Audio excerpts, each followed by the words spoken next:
the floor to a very awaited speaker, the one that has received probably the most questions on our chat box, and that is immigration attorney and then partner, as well as DEI chair at the Murtha Cullina law firm. She was named Attorney of the Year in Connecticut in 2019 and is a distinguished leader in New England in 2023 this year.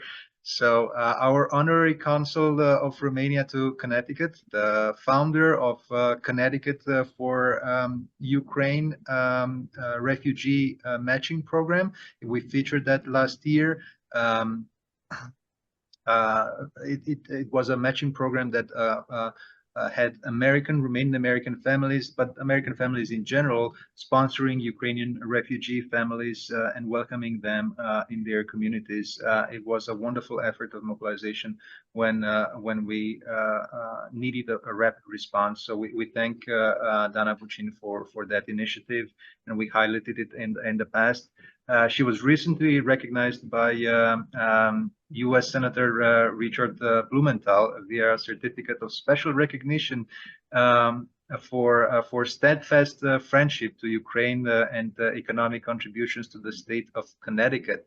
Dana Bucin, our attorney, our advisor in these matters, you have the floor. Thank you, Theo. I'm very excited to be before you today, and I just wanted to praise a few people who spoke before me. Ambassador Rosa Pepe is too humble to mention that due to him kickstarting the Visa Waiver Program panel for the past 3 years at Alianza, we were able to intensify the bilateral dialogue between Romania and the United States, which is now placing us in a position to have someone like Commissioner Valentin Vătăjelu, who's able to coordinate with the U.S. Embassy in Bucharest.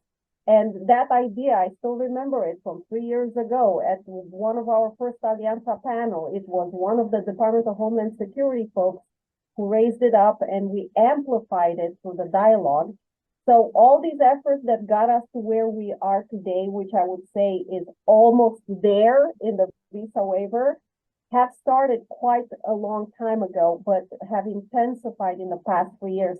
And just wanted to be grateful to Ambassador Rosa Pepe for bringing us all together, and to you, Theo, for being one of our panelists this year and presenting the diaspora perspective on the visa waiver program. So now that we clarified how to legally bring in grandmas from Romania to the United States, basically not mentioning babysitting any children because that's going to get them into trouble, but rather visiting family. We can now talk a little bit more about visa waiver program and what the benefits would be from my perspective for engaging more Romanians and having them be more mobile from Romania to the United States.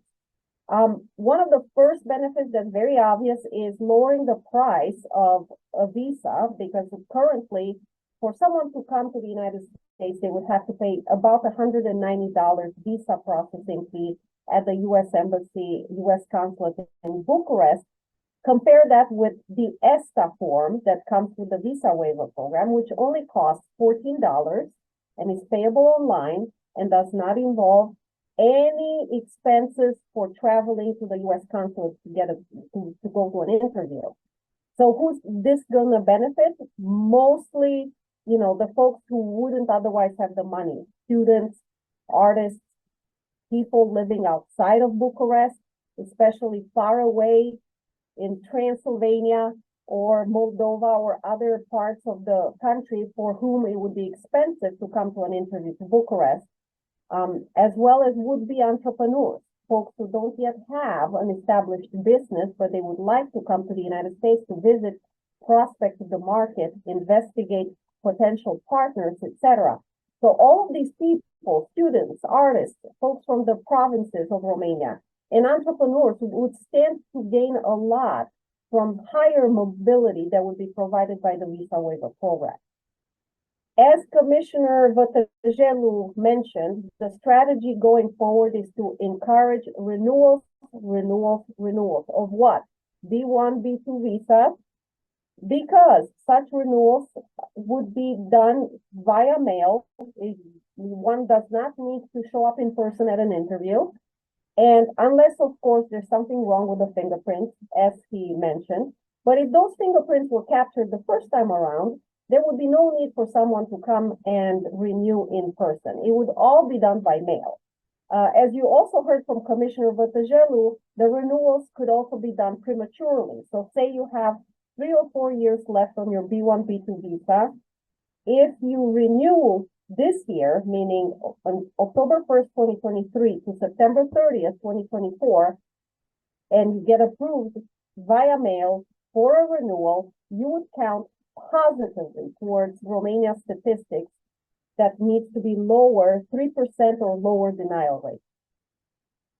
Okay, so together with Theo and Fora, we're going to soon announce some sort of a strategy to incentivize the Romanian public, not only in the US, but also in the EU and Romania, to engage in renewals, in applications for renewals.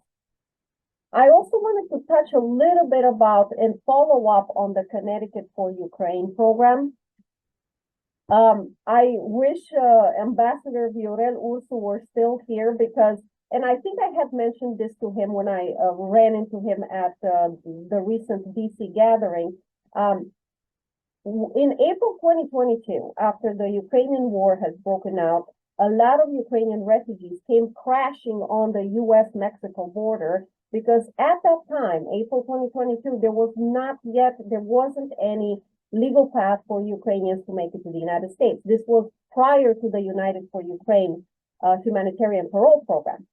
So what ended up happening is being in Connecticut and seeing how engaged my compatriots were in Romania at the border with Ukraine, helping refugees, and wanting to be there but not being able to, I was delighted to find out that there was an opportunity to help them at the Mexican border. At least this is closer to me. So in April 2022, I traveled to the US border with another equally crazy immigration lawyer who flew to the border with me on short notice.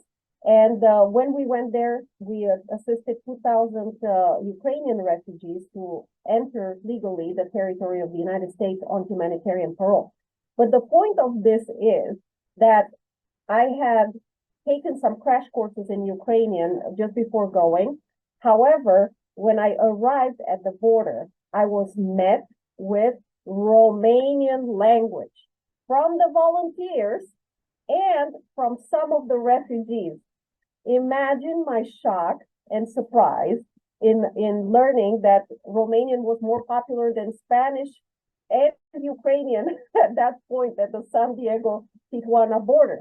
And the reason is because up and down the coast of California, there were all these Romanian and Moldovan communities who have mobilized immediately upon learning that there are all these thousands of refugees, Ukrainian refugees, gathering at the border with the United States.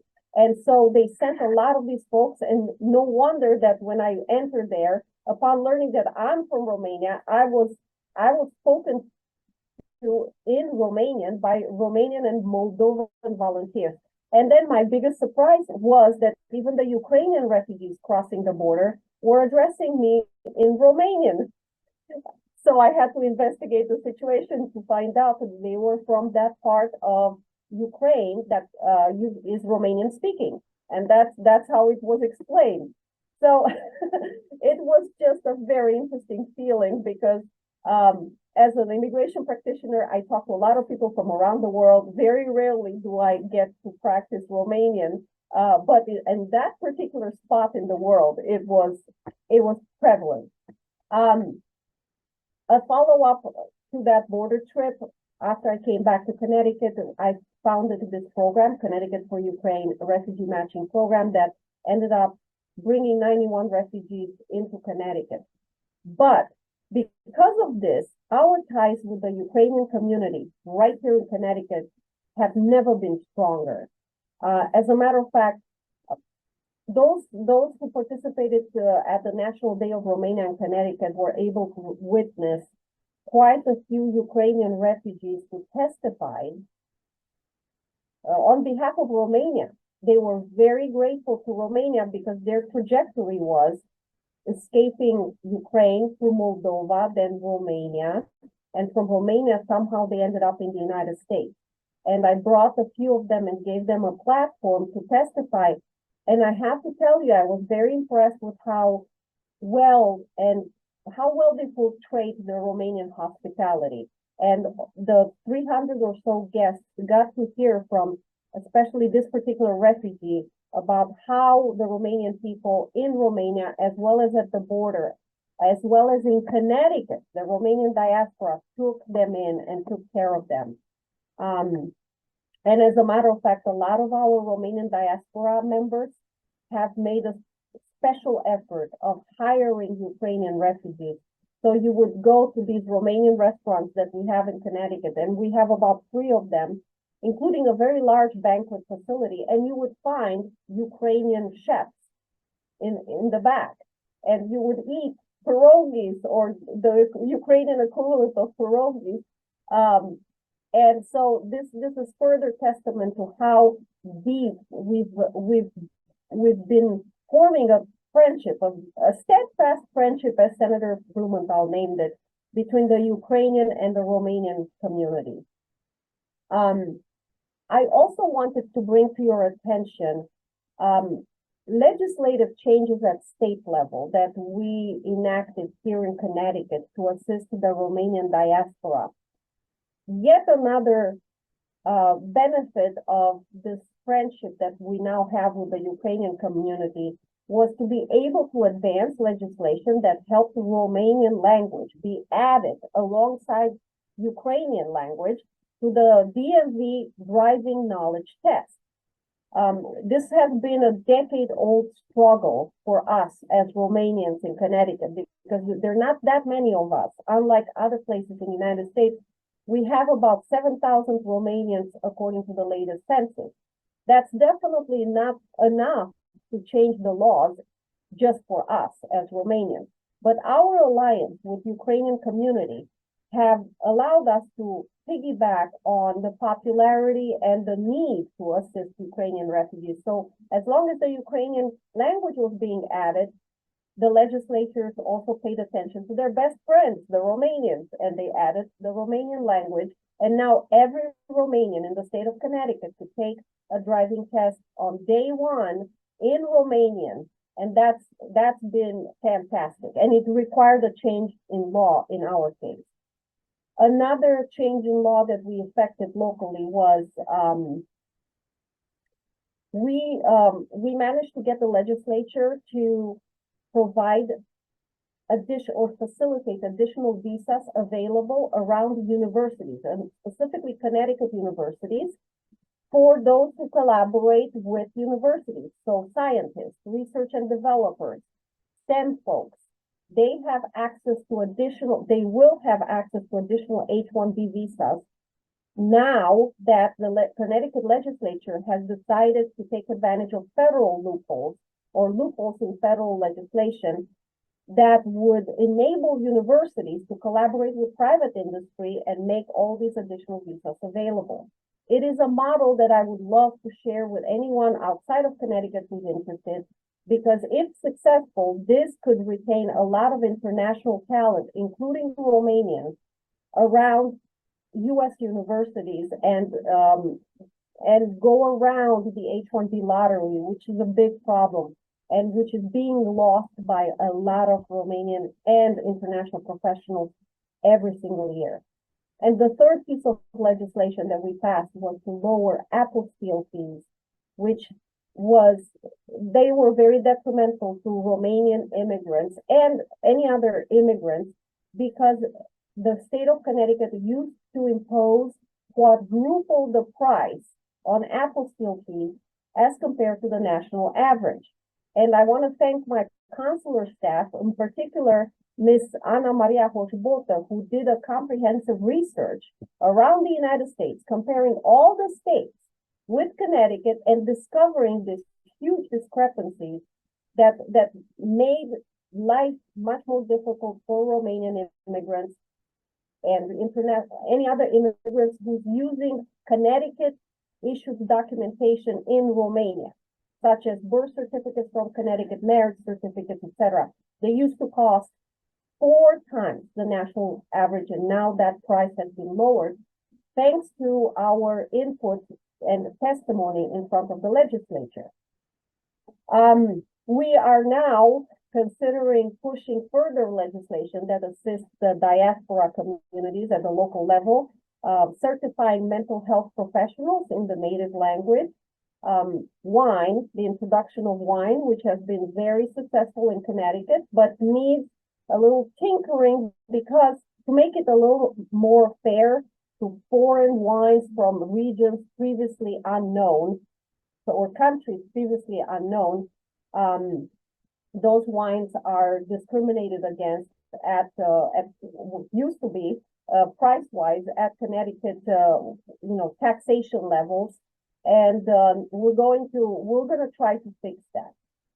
Now, my last word is on supporting everything that has been said before me by our cultural diplomacy representative by saying that we welcome more cultural diplomacy and more support from the Romanian government and any other authorities who could support local projects of cultural diplomacy.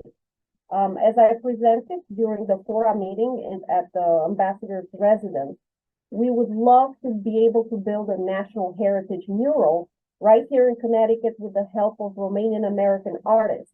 However, it is very difficult to do something macro, to do something very, very sophisticated without funding. So we are going to get in touch with all the wonderful speakers before us and figure out how we could make this happen with the help of Romanian Americans, but not only them, because if this is going to be a big project, then we'll probably need artists coming from Romania to help us with this project. Speaking of artists coming from Romania, visas available for them are very much needed at the level of working artists. I'm not talking about the B1, B2 visitor visa, which we understand is for visiting. I'm talking about work visas for artists. And even in that area, there are collaborations that can happen with the Romanian Cultural Institute to make the cost of visa much lower so that those artists could come on a B1 business visitor that can be actually used for work in the context of artists who are endorsed by the Romanian government to come here. Other visas that are very helpful to our audience, and with this I'm going to conclude. If I may interrupt, this is just one example of an area where the federation actually works together so that when an artist comes from Romania, that artist may tour multiple communities throughout the United States instead of just one. And it's another example of how working on a national platform actually saves everyone. There are so many areas, and Connecticut, because of my accomplice Dana Bunicic, is on top of all of those aspects. She could be covering the next few sessions of the national conference, just covering that.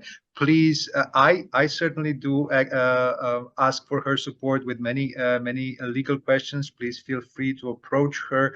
Dana, thank you for your service. You're a true leader and such a wonderful advocate for Connecticut. They're truly lucky to have you.